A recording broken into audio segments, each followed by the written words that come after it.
തൃശൂർ കുന്നംകുളം വടക്കേക്കാട് ആൾതാമസമില്ലാത്ത വീട് കുത്തിത്തുറന്ന് 500 പവൻ സ്വർണം കവർന്ന സംഭവത്തിനു പിന്നിൽ പ്രൊഫഷണൽ മോഷണ സംഘമെന്ന് സൂചന.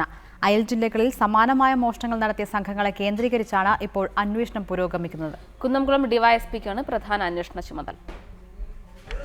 പ്രവാസി വ്യവസായിയായ തടാകം കുഞ്ഞുമുഹമ്മദ് ഹാജിയുടെ വീടിന്റെ 5 വാതിലുകളും അലമാരയും ലോക്കറും തകർത്ത് 500 പവൻ സ്വർണം കവർന്ന സംഭവത്തിന് പിന്നിൽ ഒന്നിൽ കൂടുതൽ പേർ ഉൾപ്പെട്ടിട്ടുണ്ട് എന്നാണ് പോലീസിന്റെ പ്രാഥമിക നിഗമനം. വിരലടയാള വിദഗ്ധർ നടത്തിയ പരിശോധനയിലാണ് ഇത്തരം സൂചനകൾ ലഭ്യമായത്. പ്രൊഫഷണൽ മോഷണ സംഘങ്ങളെ കേന്ദ്രീകരിച്ചാണ് പോലീസ് അന്വേഷണം.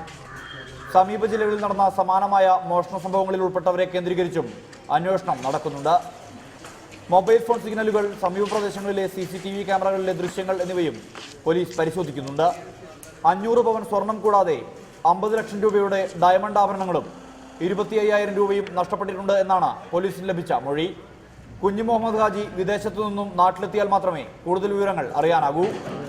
ഔട്ട് ഹൗസിൽ താമസിച്ചിരുന്ന കാവൽക്കാർ, അയൽക്കാർ എന്നിവരിൽ നിന്നും പോലീസ് മൊഴികൾ ശേഖരിച്ചിട്ടുണ്ട്. കുന്നംകുളം ഡിവൈഎസ്പിയുടെ നേതൃത്വത്തിലാണ് അന്വേഷണം. പ്രതികളെ വരും ദിവസങ്ങളിൽ വലയിലാക്കാനാകുമെന്ന ആത്മവിശ്വാസത്തിലാണ് പോലീസ്. റിപ്പോർട്ടർ, തൃശൂർ.